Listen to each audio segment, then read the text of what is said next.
نحمده ونصلي على رسوله الكريم أما بعد. Welcome to all of you.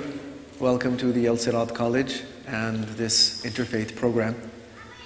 It is definitely a pleasure and a privilege to have all of you with us this evening to participate in this. For us, the occasion of Iftar, of breaking the fast, it's really a spiritual time, because we try to focus our energies, our attention on prayer, reflection, remembrance of God, reciting the Quran, the Holy Book, and really thinking about what we did during this fast that made us a better person.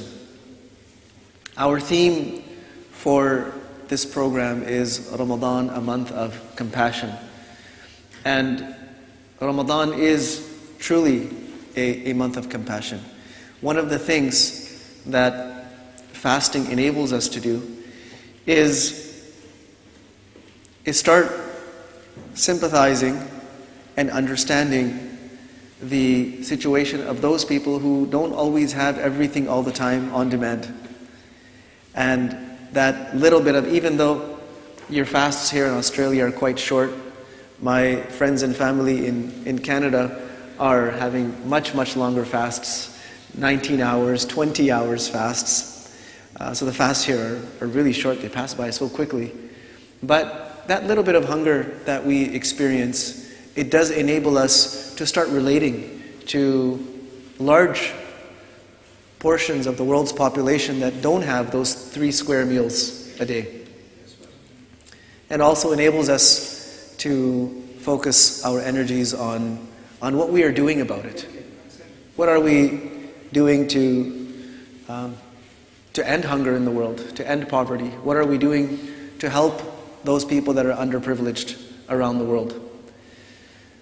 Our Prophet Muhammad, peace be upon him, used to go through a very, very special phase in the month of Ramadan. And a part of that phase was his openness and generosity.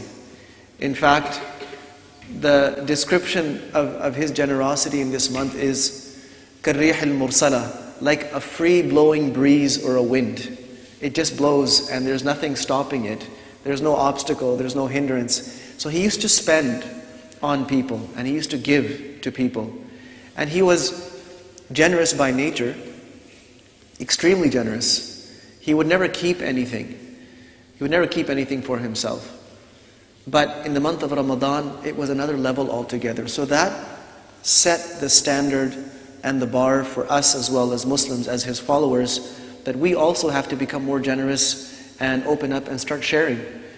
And this is one of the reasons why many Muslims, they pay their obligatory charities. There is a charity that Muslims give on their savings. If you have savings up to a certain amount for a whole year, then you give a percentage of that, 2.5% of that in charity. So this is the month when a lot of the Muslims are giving that charity, and then they give on top of that. They're looking for causes, they're looking for people, they're looking for situations around the world that they can contribute to, and it's a really big theme.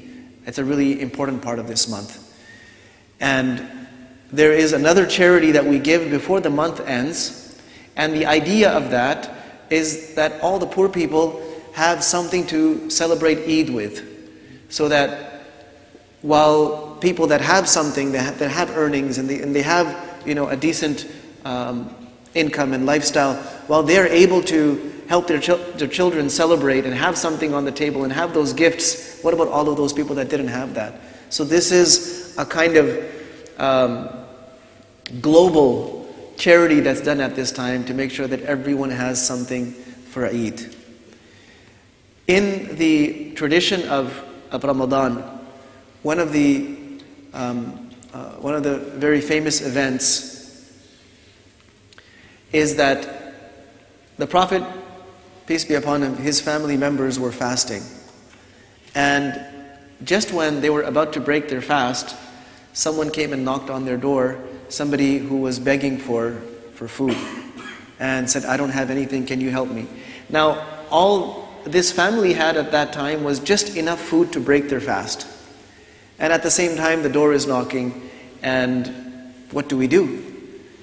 So they collectively made a decision, the father, the mother, and the two sons, who were very small at that time. They made a decision that we're going to give our iftar, our meal, to break the fast, to whoever it is. We don't know who it is, but whoever it is, we're going to give them our food.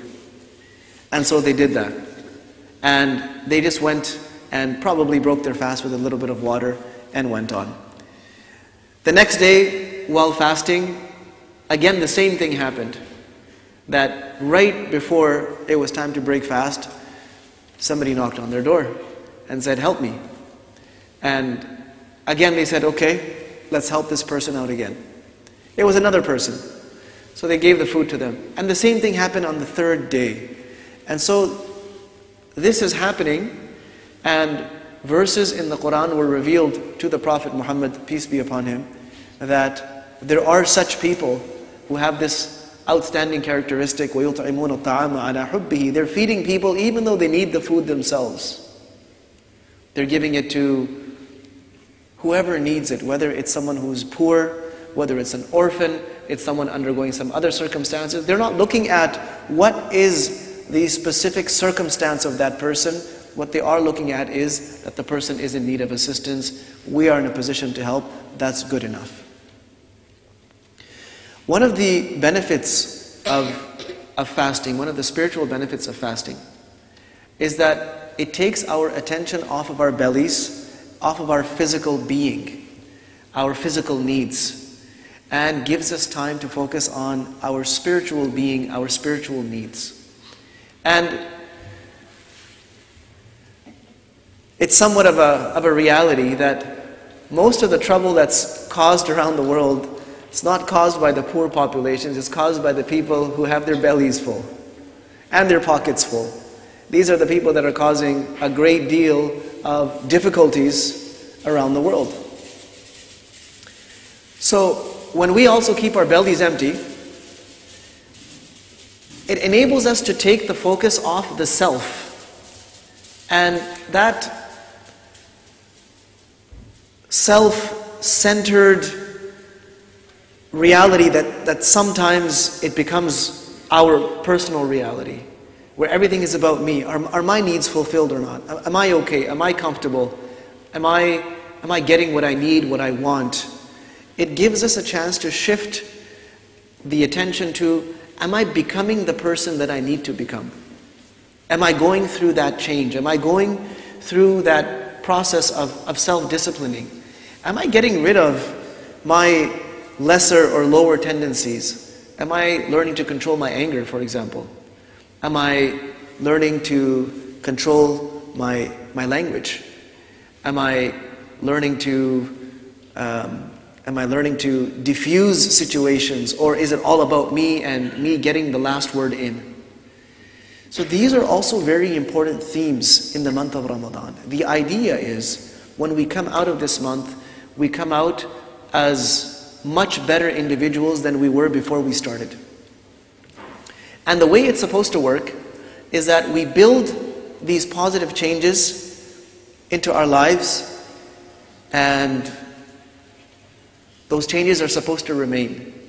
It's not supposed to be that we become good in Ramadan for the sake of Ramadan, and then the moment Ramadan is over, we go back to our old selves. This is not the idea at all. The idea is that we improve, and then we stay there.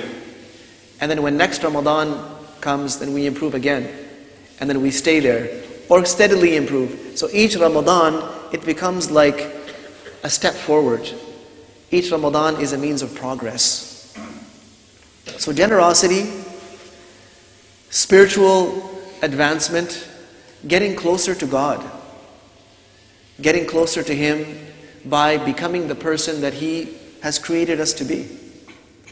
And there are many spiritual exercises aside from fasting that take place in the month of Ramadan. One of them is this prayer that we have every night after the night prayer. So there's going to be an evening prayer at sunset, which will happen right after we break the fast. And then there is a prayer that we perform when it's dark, when the twilight sets. And after this prayer, in the month of Ramadan, there is a special series of prayers in which we recite the whole Quran by memory. And we complete the recitation of the Quran over the duration of this month. So we would divide the Quran into 30 portions. And any of you who've seen a copy of the Quran will know it's a rather large book. But we complete the recitation of this, and it's done from memory, without using any visual aids. So the Imam or the Imams, they recite it bit by bit, 1/30th at a time, and when the month is complete, the whole Quran has been recited, and the rest of the congregation stands in prayer listening to this recitation. So that's one of the very special aspects of this month. Muslims are asked and urged in the month of Ramadan to become more active, to become more diligent from the religious perspective and also from a human perspective. To become more active, to become more productive, to become more efficient in the way we do things, and to be very, very careful, to be very much in tune with what's happening around us and what role are we playing in the world around us. This is a summary of some of the main themes that Ramadan brings to us. These are things that we are talking about in our mosques. We are talking about these things on a daily basis. We're trying to move forward. And when we are in a society such as Australian society, where you have such a diverse mosaic of cultures, ethnicities, religions, two things are on the minds of Muslims at this time. One is that we need to absolutely preserve our own identity, our own tradition. Otherwise, we will not be able to contribute to society. So on one side, to preserve what we are and who we are, our traditions, our practices, our beliefs, and at the same time, learning how we can collaborate and partner with our neighbors, our friends, our colleagues, our peers that we are living amongst. Our children are growing up amongst them. What are those partnerships that we can do? What are those projects that we can work on? What are those things that we can do together that are meaningful to every single one of us? What are some of our common problems, our common issues, our common challenges? How can we unite on those fronts and address those issues together, irrespective of race, origin, religion? Because these things, they affect us today and they affect the generations of tomorrow. So these are also some of the things that are on our minds as we go through this month. And we hope that gatherings like this lead to many fruitful endeavors, many beneficial partnerships, and great projects and great works that will benefit all of us, our communities, and our generations to come. Thank you very much for listening. Thank you very much for attending this program. We will now break our fast and then have the evening prayer.